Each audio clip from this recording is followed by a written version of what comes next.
suicidio y eutanasia, 30 años de mala coexistencia, o conductas relacionadas con el suicidio, derecho vigente y alternativas político-criminales, o LORE, una ley manada de la dignidad. Por lo tanto, es un profesional que está al día, absolutamente al día. Pues, cuando quieras. Bien, pues lo primero es agradecer que hayan pensado en mí para estar aquí. Es una satisfacción estar y compartir pues, cuestiones que nos preocupan a todos. Pero como solo tengo 15 minutos, no voy a perderlos en más formalidades, que no son formalidades, pero sí quiero aprovechar para aclarar dos cosas. Una, Javier de Lucas es un excelente amigo mío, pero no es mi maestro.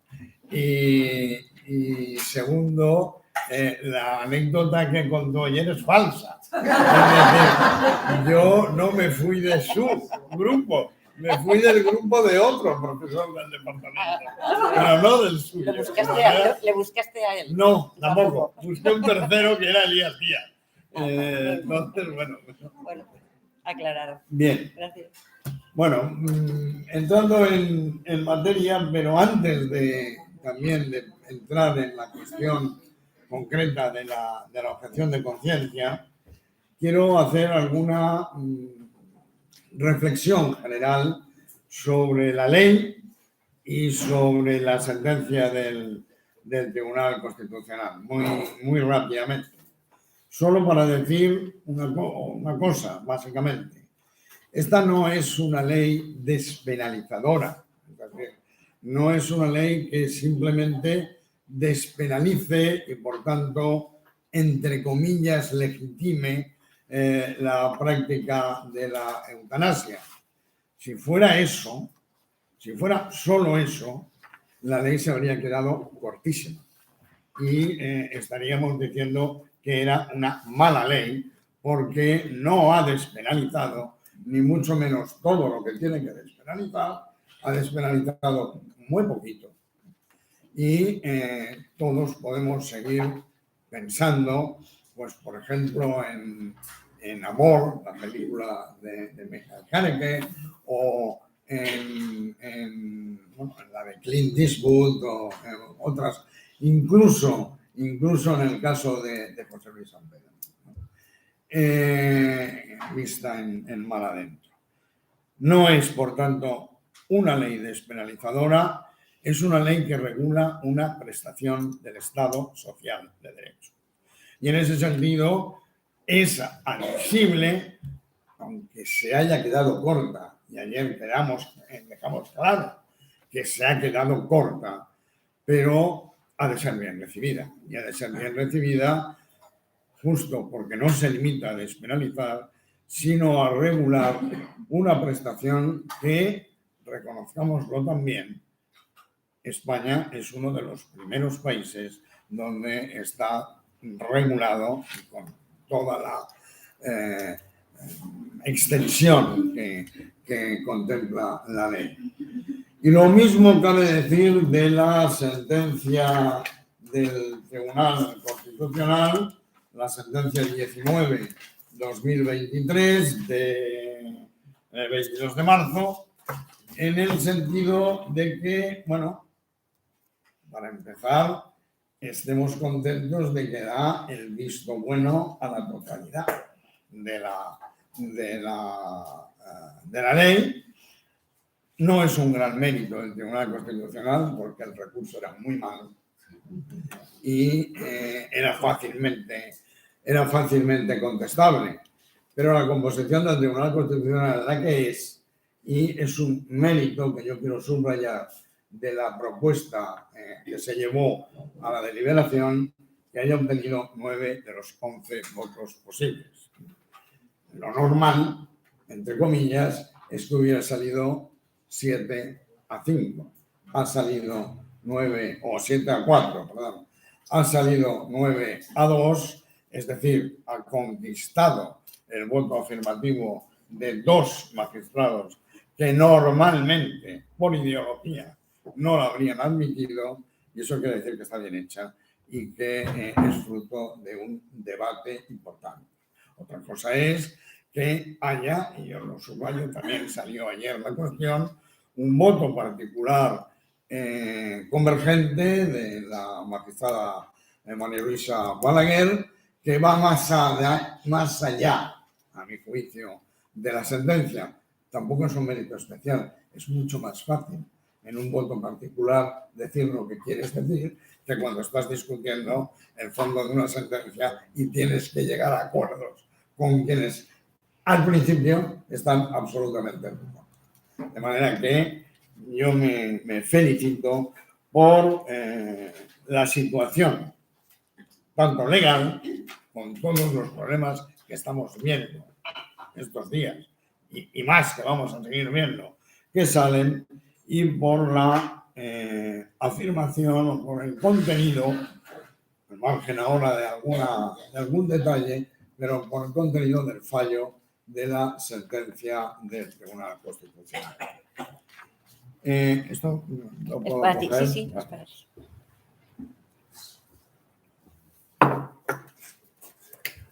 Pero nos toca hablar de la objeción de conciencia, una cuestión muy concreta en la ley.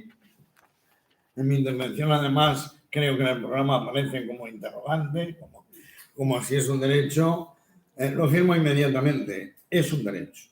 Es decir, yo estoy absolutamente a favor del reconocimiento de la objeción de conciencia, eso sí, cuando es objeción de conciencia.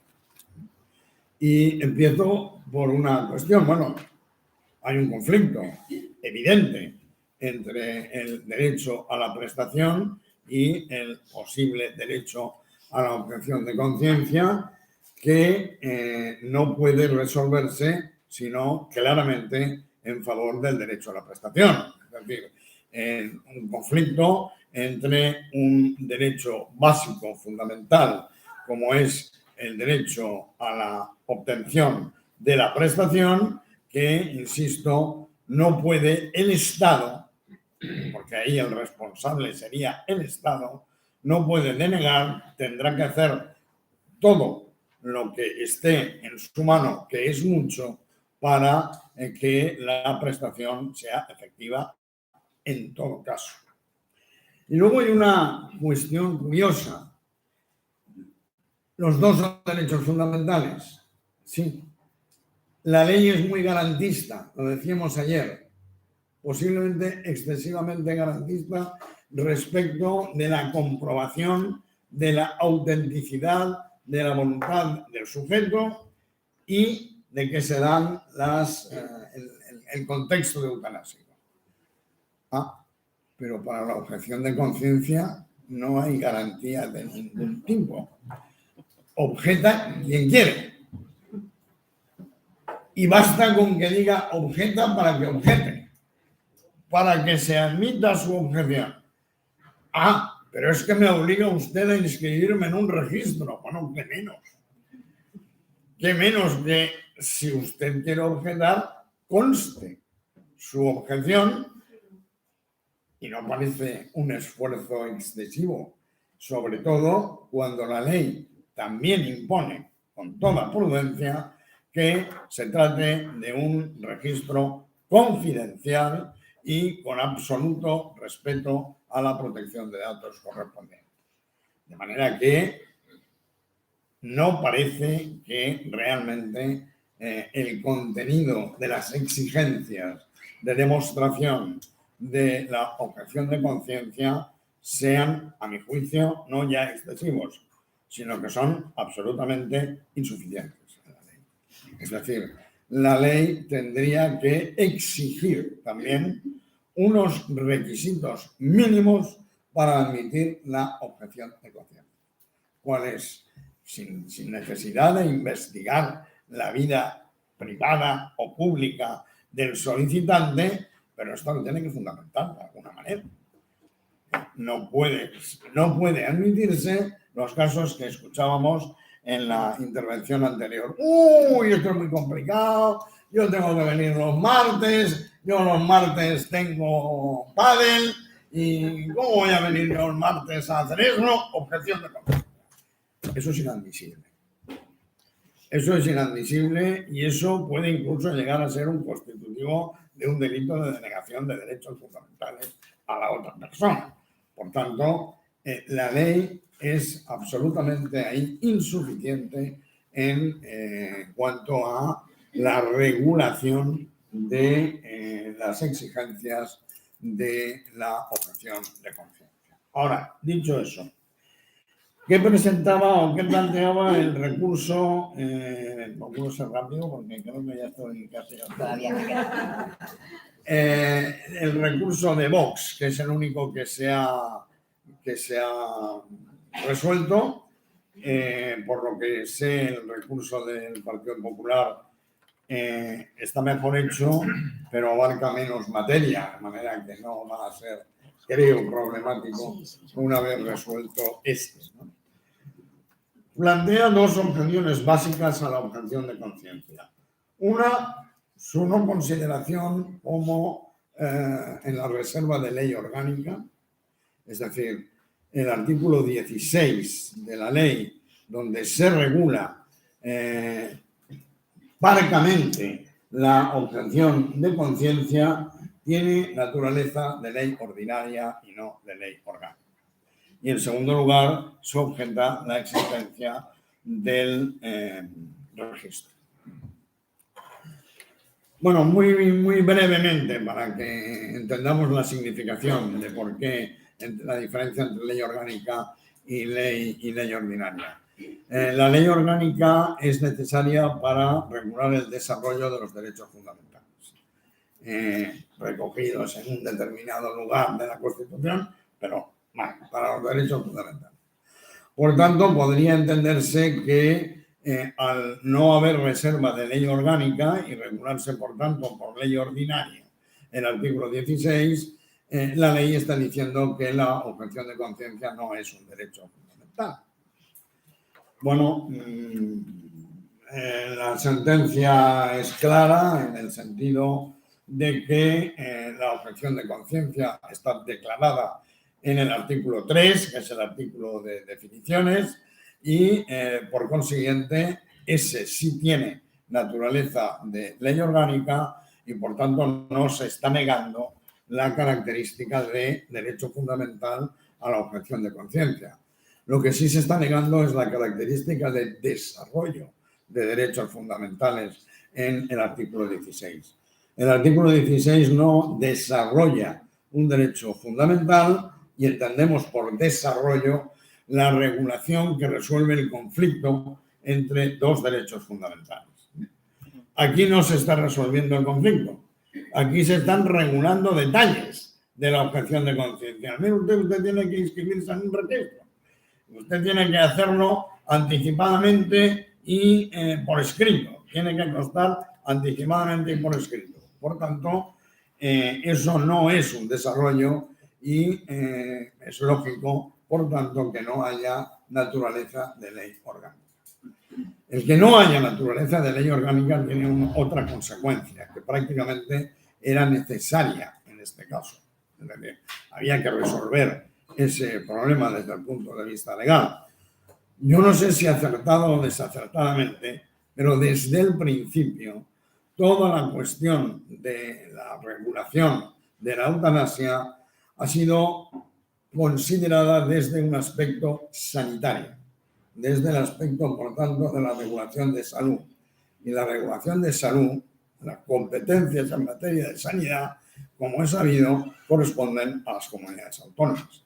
Y las comunidades autónomas no pueden hacer leyes orgánicas.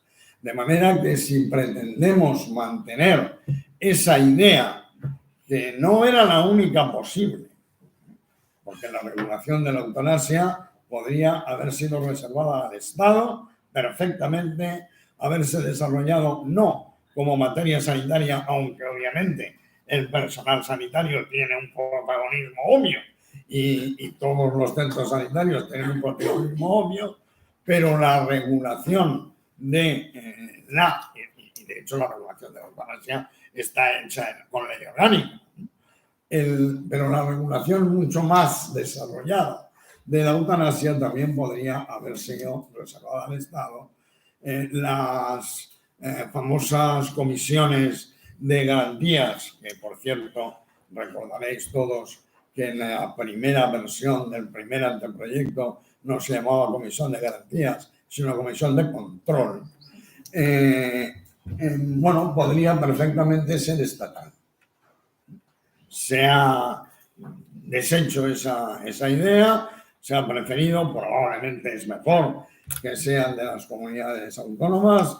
Yo creo que uno de los inconvenientes graves que se resolvió parcialmente, al menos a lo largo de la tramitación parlamentaria, fue que esas comisiones no tenían una regulación mínima en la ley, no se refería a su composición, luego sí se introdujo, con lo cual quedaba en manos absolutamente de las comunidades autónomas y, por tanto, del sesgo político que pueden tener de los gobiernos para las comunidades autónomas, porque ni siquiera era de los parlamentos, era de los gobiernos y así sigue siendo, por cierto, de manera que las comisiones han sido nombradas en la mayor parte de las comunidades autónomas, aquí tengo unas cuantas, por la consejería correspondiente. Menos la de la Comunidad Valenciana, que no la he podido encontrar. La de Canarias. Y la de Canarias. Sí. La de Canarias, bueno, hay, pero en Canarias hay por lo menos unas referencias genéricas que había en la página web de la Consejería de Sanidad. Bien. En definitiva, la sentencia afirma la plena constitucionalidad de la regulación de la objeción de conciencia. La plena rechaza la primera cuestión planteada en torno a la naturaleza de la ley, es decir, ha de ser ley ordinaria, ha de tener la característica de ley ordinaria, porque si no sería muy complicada su gestión por las comunidades autónomas.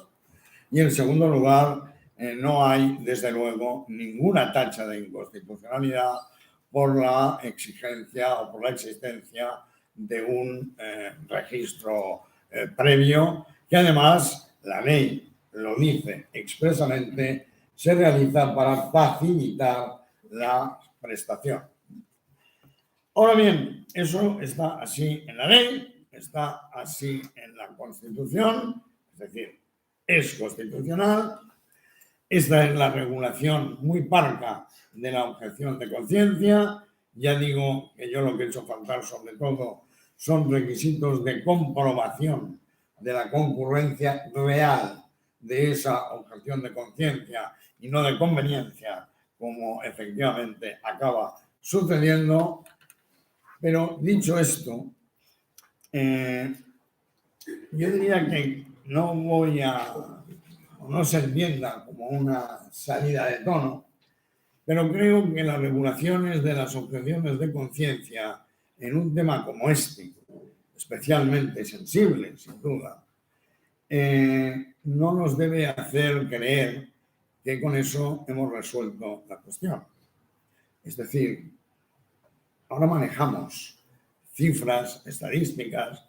Antes decíamos, ayer incluso dijimos, estamos muy contentos porque solo un 1%. Vamos a ver, quienes están inscritos en el registro no son los objetores de conciencia, son los militantes anti-eutanasia. Que no es lo mismo. No es lo mismo. La objeción sobrevenida será una realidad. Y será una realidad con la que hay que contar. Por dos razones. Una, por la de la conveniencia, y otra porque realmente uno se plantea el problema cuando le toca. Y no suele hacerlo con carácter previo. Entonces, habrá que tener en consideración o tomar en consideración una serie y tener previstos una serie de mecanismos de funcionamiento y en la sesión anterior se ha puesto de relieve la necesidad o la conveniencia de mantener un antirregistro. Es decir, un registro de militantes a favor, un registro al que podamos acudir y al que sirva de garantía efectiva del ejercicio de la prestación.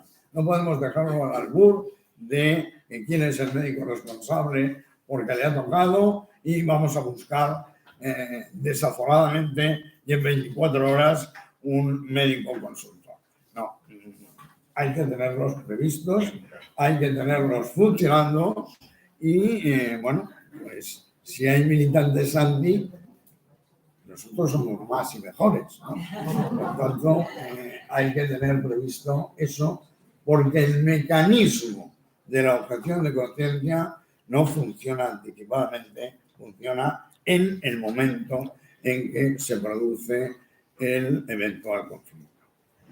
Yo quería decir algo más y no me acuerdo.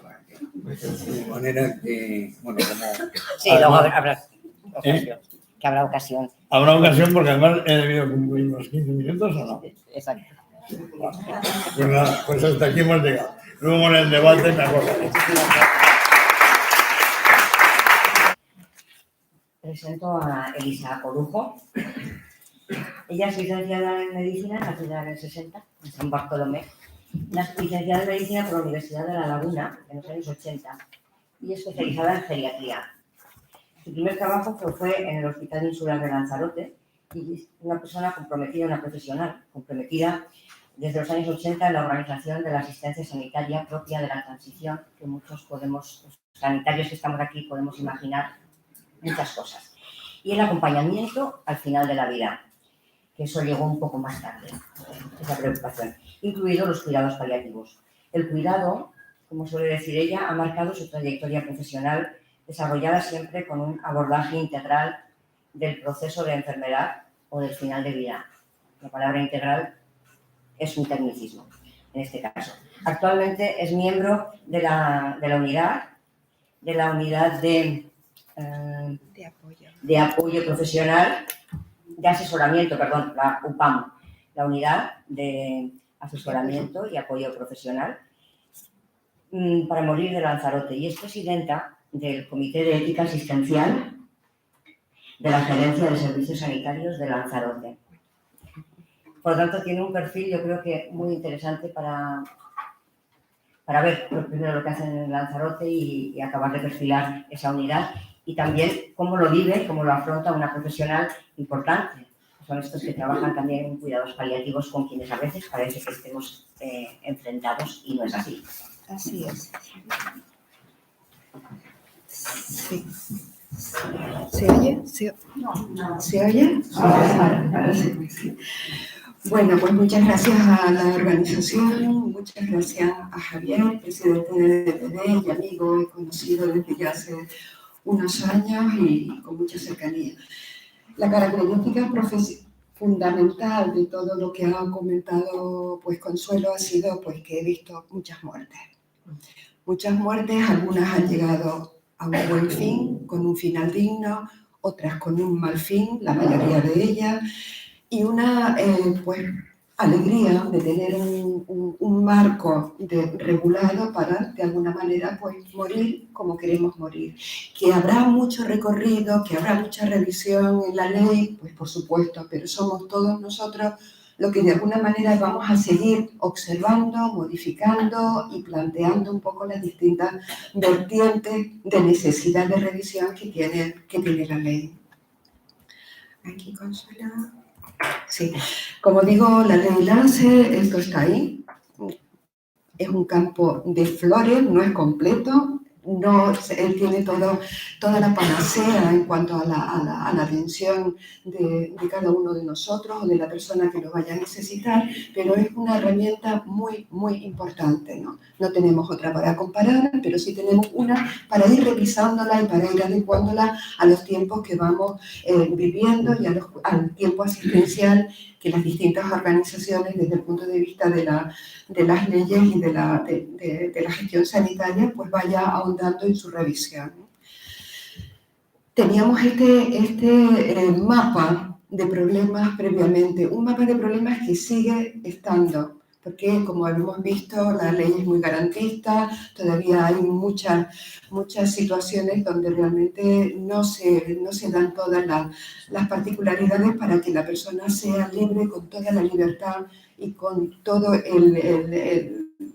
capacidad de gestionar su propia muerte hasta el final y que no venga de alguna manera pactada pues, por una comisión de garantías o por una serie de normas administrativas. Luchar por ser, perder la autonomía, mi vida sin mí, soy un objeto de cuidado, pues bueno, todo esto se va limando, cada vez vamos aunando más derechos para de alguna manera pues rebatir todas estas situaciones que son indignas dentro de la condición humana. La persona es un cuerpo y un alma que permite la proyección de, bueno, el deseo, la motivación o la trayectoria vital como la quiere llevar. Y no cabe duda de que la enfermedad incide en el cuerpo e incide en el alma y el proyecto vital no se puede llevar a cabo. Por tanto, es un derecho, una situación donde realmente hay que dar pie a la persona a definir su final de vida, cómo, cuándo y dónde lo quiere llevar a cabo, ¿no? La LORE hace que el proceso de morir tenga una mayor dignidad para que la persona pueda decidir cuándo, cómo, dónde y con quién quiero terminar mi vida y en qué circunstancias. La LORE, como bien decía Juan Carlos, pues es una situación, una ley burocrática, muy garantista, pone el foco en la persona, quiere garantizar que esa petición, pues, de alguna manera sea consciente y consecuente quien la solicita y cómo la solicita, ¿no? Ahí no vamos a entrar, es lo que tenemos, no podemos debatir otro porque no tenemos punto de comparación. Tenemos punto de comparación con todo lo que son las normativas a nivel internacional, pero nosotros tenemos que ir puliendo y siendo beligerantes y activistas en de alguna manera ir adecuándola más a la condición humana. Burocrática y de alguna manera muy farragosa. Estos son todos los documentos que contempla la LORE, desde la petición hasta distintos documentos que de alguna manera hay que analizar, hay que dar a conocer, hay que acompañar para que de alguna manera los profesionales que de alguna forma llevan la solicitud o la prestación de ayuda para morir, pues tengan conocimiento de ello, ¿no? Los medios para desarrollar la LORE, pues no cabe duda de que hay que tener un espacio intermedio para que la LORE sea de alguna manera clarificada para nosotros, desde el punto de vista de la atención sanitaria, desde la prestación asistencial, podamos tener conocimiento, porque bueno, los juristas saben hasta dónde llegan, pero nosotros como sanitarios tenemos que desmenuzar en un lenguaje tranquilo, coloquial, para que de alguna manera evitemos lo que son las objeciones de conveniencia. Así salen, nosotros le llamamos así, las unidades de apoyo para la prestación de ayuda para morir, la UAPAM. Estas unidades las definimos como unidades de ayuda a interpretar el desarrollo de la ley, tienen que tener una cierta capacidad de gestión para acompañar y para emitir documentos y fundamentalmente acompañan en todo el proceso asistencial de una prestación de ayuda para morir, pues a los profesionales y a las personas que lo solicitan, ¿no? La Comunidad de Canarias es muy amplia, tenemos un recorrido en extensión en kilómetros que puede ser desde Valencia hasta Lisboa.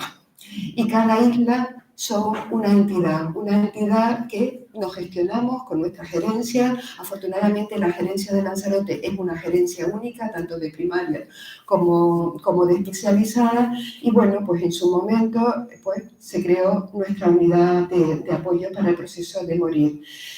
Se creó en agosto del 2001, la ley nace en junio del 21 y el primer caso que se presentó, que fue un caso cero, porque luego se derivó en una sedación, porque no se llegó a solicitar, porque a su vez la persona tenía un proceso degenerativo neurológico con una afectación multisistémica que iba a impedir la autonomía porque no podía expresarse. Y eso iba pues a una judicialización y a una demanda. Pero bueno, se presentó, quien la presentó fue su marido, pero la señora pues falleció en julio al mes siguiente de la salida de la LORE. Se crea la unidad de apoyo en agosto, hemos sido la primera unidad de apoyo en la Comunidad de Canarias y está compuesta nuestro equipo por 3 enfermeras y 2 médicos. Estamos Victoria y yo soy geriatra, Victoria enfermera y hay una médico de atención primaria y 2 enfermeras más. Pues entre todas afortunadamente tenemos una formación en ética asistencial, una ética muy progresista dentro de la Comunidad de Canarias.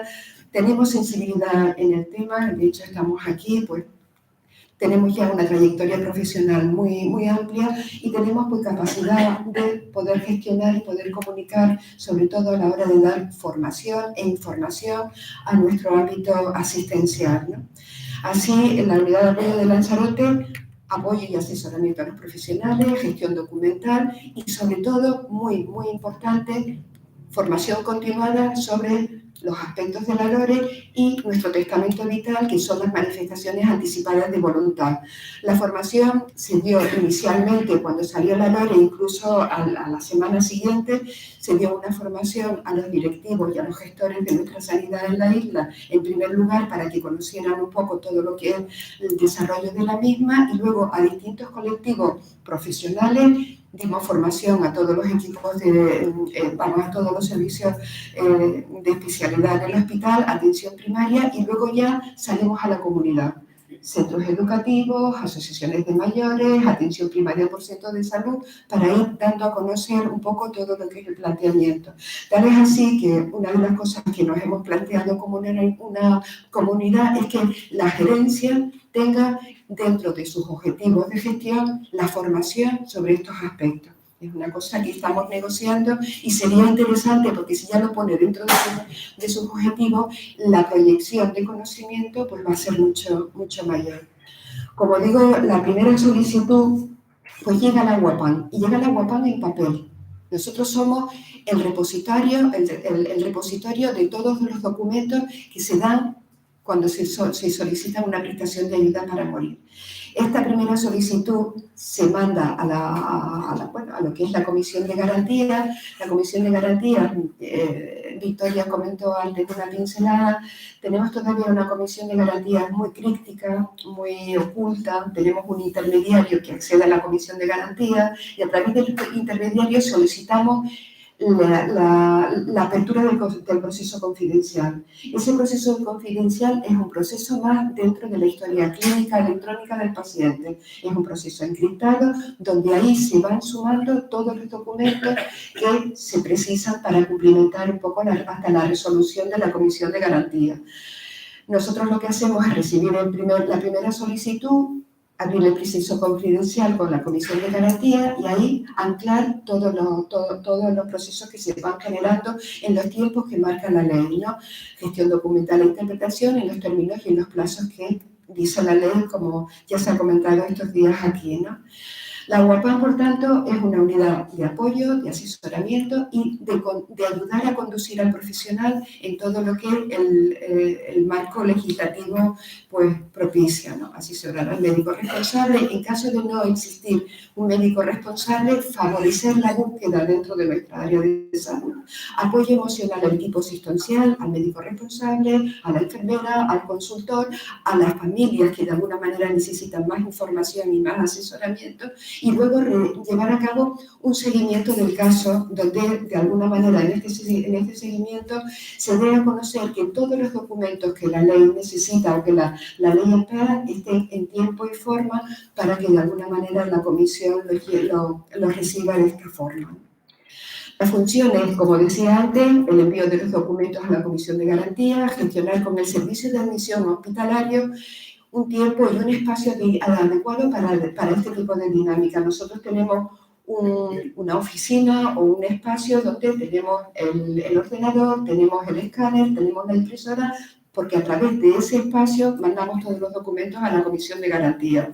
Gestionar con el servicio de admisión la atención a la persona, bien porque hay que ingresar, porque hay que poner un catéter central, bien porque hay que dar una atención específica en cualquier momento, pues todo eso tenemos una comunicación muy fluida con el servicio de admisión para que la persona que solicite la prestación, como el profesional o el médico consultor que acompañe, tengan unos espacios adecuados para el mismo.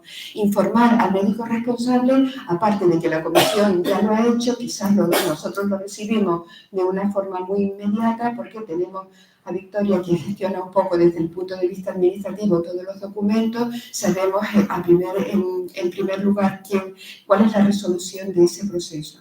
Nos ponemos en contacto con el médico responsable y de ahí pues ya empezamos a gestionar la comunicación con la farmacia, con el médico responsable, para ver en qué momento y en qué forma y en qué lugar va a tener la prestación. Asesorar a los equipos asistenciales en el ámbito privado, porque tenemos una ley que es para todo, tanto para lo público como para lo privado. Cierto es que todos los aspectos de una petición de ayuda para morir en el ámbito primario tiene otro curso, pero nosotros damos la formación y el asesoramiento a esos centros privados que de alguna manera también necesitan una cierta orientación y un apoyo en todo esto, ¿no? Ser el repositorio de los documentos, como decía antes, y orientar e informar también si esa persona tiene pues una solicitud de donación de órganos o lo tiene establecido a través de su testamento vital.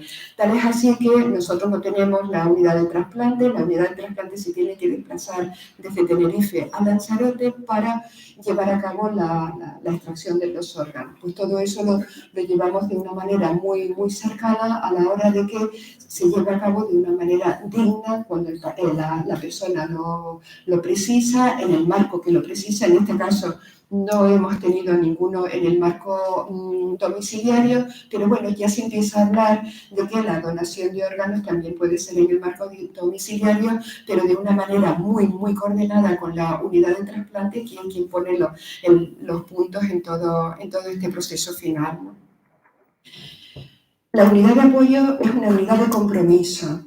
Una unidad de compromiso donde de alguna manera ya no solamente llevar a cabo todo lo que es el marco documental, sino saber si esa persona tiene testamento vital, si ha realizado el testamento vital, si hay que realizarlo en el proceso de la prestación, si hay que ajustar la agenda de los profesionales, como habíamos comentado antes. Todo esto con el fin último de evitar una objeción de conveniencia, captar las necesidades desde el punto de vista psicológico, social, aspectos espirituales que se nos han dado el caso, o ver si hay otros grupos de apoyo dentro del entorno que pueden apoyar al paciente, ¿no?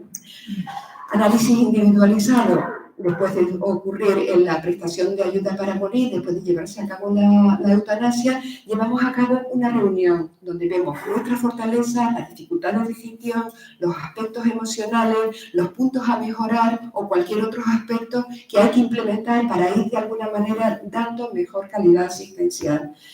Y ya, pues, para también concluir, lograr, pues, un espacio de calidad en el final de vida, acompañar a los profesionales, evitar la objeción de conciencia y la frustración de los profesionales, facilitar la búsqueda de médicos responsables, facilitar la búsqueda de médicos consultores, crear equipos sensibles, humanos, que de alguna manera estén cerca de la persona que padece en estos momentos tan cruciales para su vida y valorar integralmente el caso con todos los profesionales en el entorno, ¿no?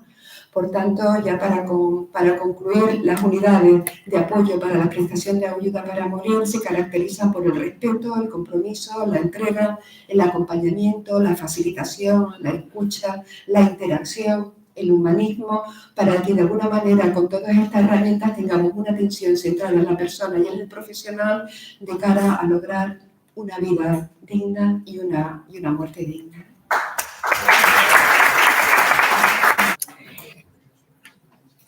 Luces y sombras. Estamos atendiendo muy bien al título que se eligió para las jornadas, ¿no? Creo. Ya está.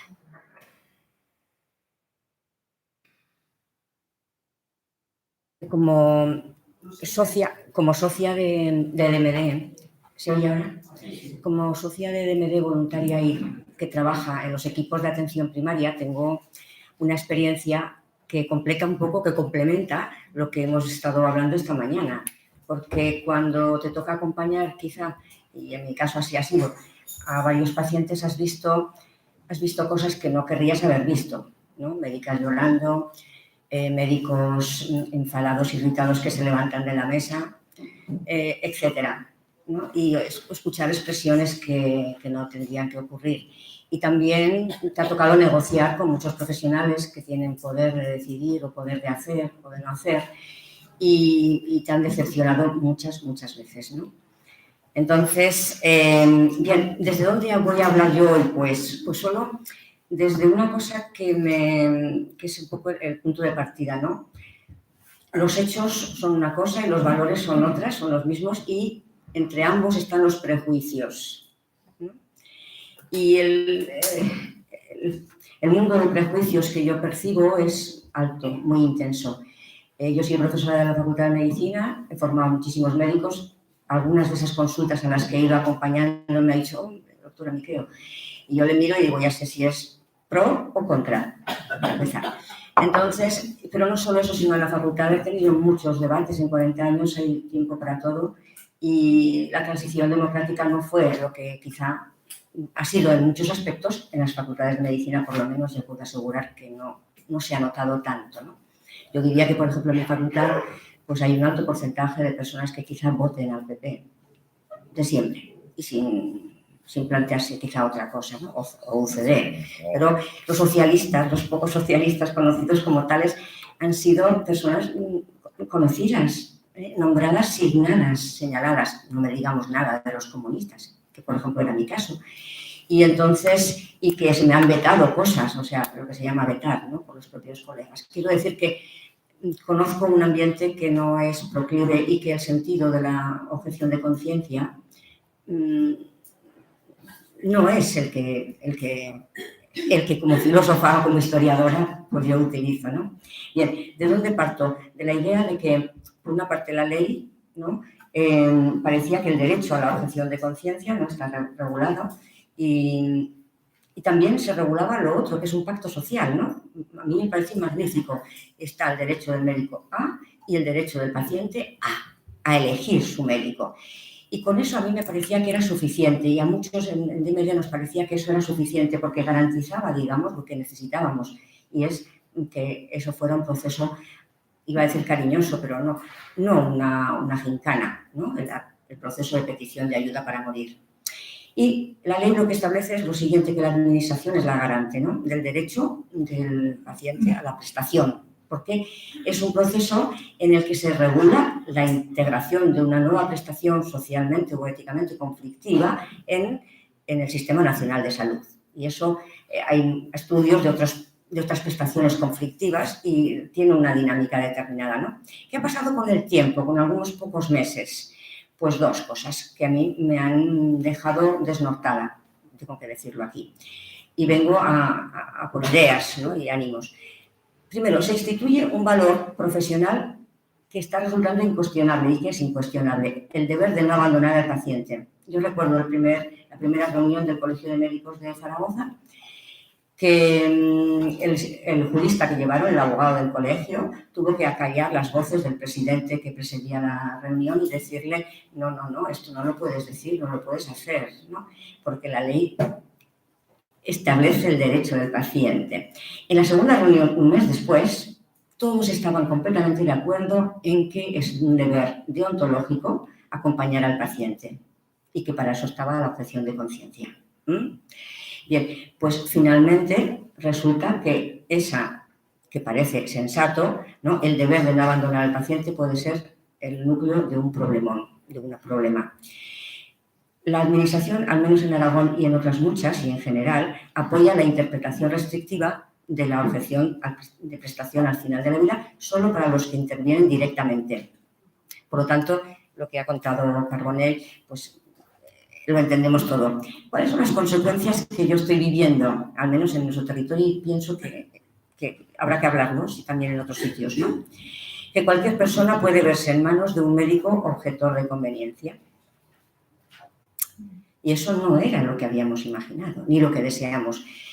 Así en lo teórico y desde el aula es un problema, pero cuando lo ves en en la casa de la persona o en la consulta o en las muchas intervenciones que hacemos, pues es un problema verdadero.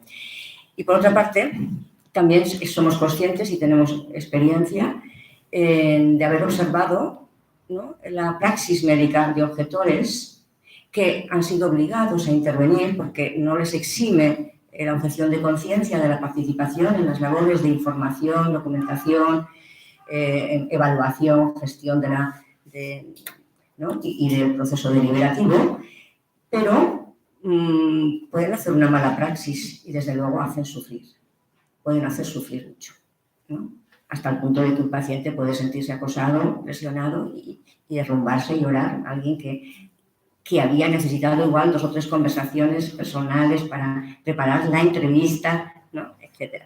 Bien, por lo tanto estamos ante una deriva. Bueno, quiero plantear esto, otro problema, pero ¿de qué tamaño tiene? O sea, ¿qué tamaño tiene la cosa? ¿No? O sea, una objeción, supongamos que estamos en el totus tuus ese, la objeción, ¿qué mide?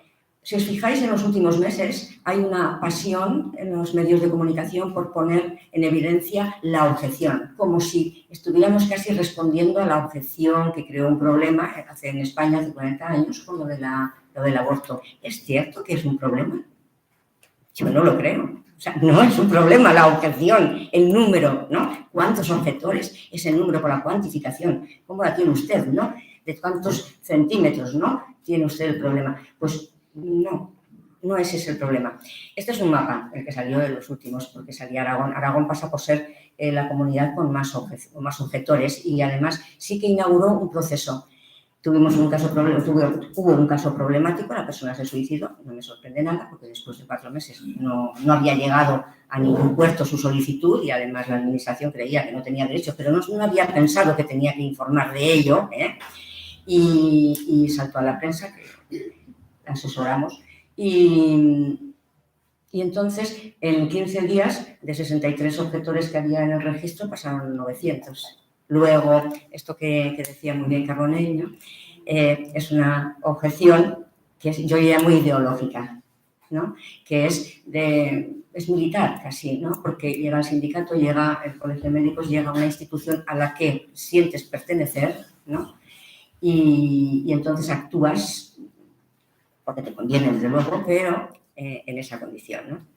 Eso se corresponde con la sociedad, es que estábamos equivocados, la fuerza, ¿no?, el maremoto, las nubes negras estas que vemos en los profesionales, es una cosa anómala, es que nos habíamos equivocado con los números, ¿no? Pero no, las encuestas decían que un 80% de la población, ¿no?, estaba a favor de regularla y quizá pues un 30% o 20% menos, ¿no?, en el caso de los profesionales, de participar en ella. Sin embargo, las cifras no aparecen.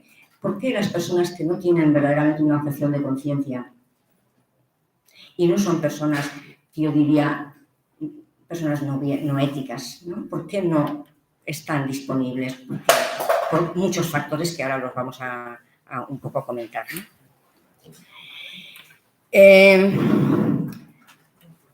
Los datos estadísticos, bueno, los vuelves a repasar y no me importan. O sea, he llegado a la náusea, ¿no?, respecto de los datos. O sea, hay muchos datos, mucha discusión, no hay nuevos datos y, sobre todo, necesitamos que las administraciones sanitarias nos desglosen los datos de objeción para irles poniendo un segundo nombre, un segundo apellido, ¿no? Objeción, ¿por qué o en qué? Y, sobre todo, necesitamos saber si esos números, ¿no?, se corresponden con las necesidades, porque que la objeción no sea de las personas que van a trabajar o que se concentren fundamentalmente, como creemos que pasa, pero no lo sabemos, en atención primaria, y que casualmente sea atención primaria la que se está, como ya se ha planteado en la mesa anterior, volcando como médicos responsables, que es la principal responsabilidad básicamente en todo esto, pues es importante. En Aragón no tenemos los datos desglosados, ¿no?, y creo que en la mayor parte de las comunidades pues es una de las cosas que necesitamos que mejoren. Respecto de esta nube, ¿no?, de esta oleada, quizá recordéis algunos aquello de conmigo no cuenten, conmigo que no cuenten, aplíquenla ustedes. menudo título para un médico que está vinculado además a grupos de ética, de bioética, ¿no? Entonces explicaba por qué no, conmigo no cuenten antes de que entrara en vigor la ley. Esto luego hicieron un vídeo y varias significadas personas, también de Aragón, pues estaban en ese vídeo diciendo el lema, ¿no? Conmigo que no cuenten. ¿Qué pasó? Pues que precisamente en el momento en que se entraba en el Senado la ley, la Sociedad Española de Medicina Interna hizo público después de 10 años el informe acerca del protocolo de actuación en los casos de cuidados paliativos. Magnífico, un informe magnífico, un protocolo, a mí me parece que es extraordinario, con 37 puntos hacer se tiene que hacer. Y no soy quien para decirlo, pero porque aquí hay muchos geriatras que saben más que yo.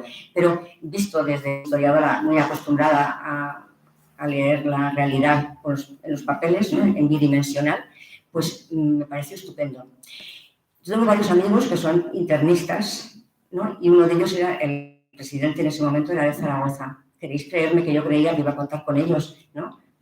Después de eso, para neutralizar por lo menos o apoyar, ¿no? La propuesta y DMD hizo una actividad para mí maravillosa, y es darnos una oportunidad para hacer esa conversación con muchas personas. Hay una web que estamos poniendo antes de que se aprobara la ley, porque no es lo mismo querer que las cosas vayan bien que cuando ya está la posibilidad. Y entonces se hizo una web con médicos por eutanasia, ¿no? A favor de...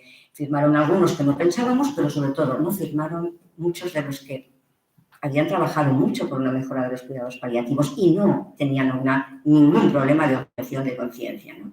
Bien, la sociedad, bueno, políticamente esto está marcado, sí, ¿no? Porque no se ha movido un ápice en la catalogación política de la opinión acerca de la eutanasia, ¿no? Ni PP ha cambiado un ápice su planteamiento, que rechazó la ley, ni Vox, por supuesto.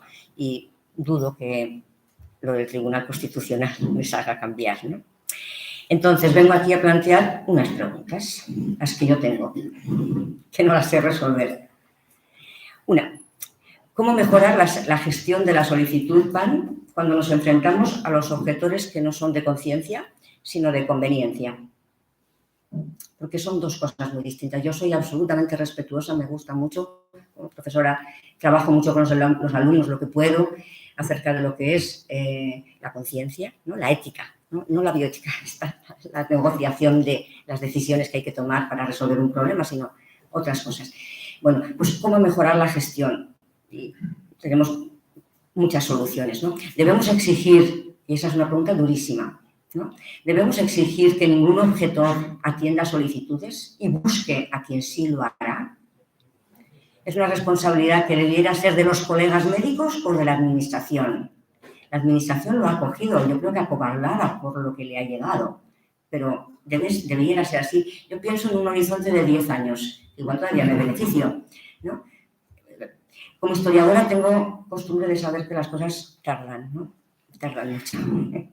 Y como personas que hemos conocido toda la política en relación con la interrupción voluntaria del aborto, del embarazo, o sea, el aborto para las personas, pues ¿apoyaría la administración sanitaria la objeción a todo el proceso?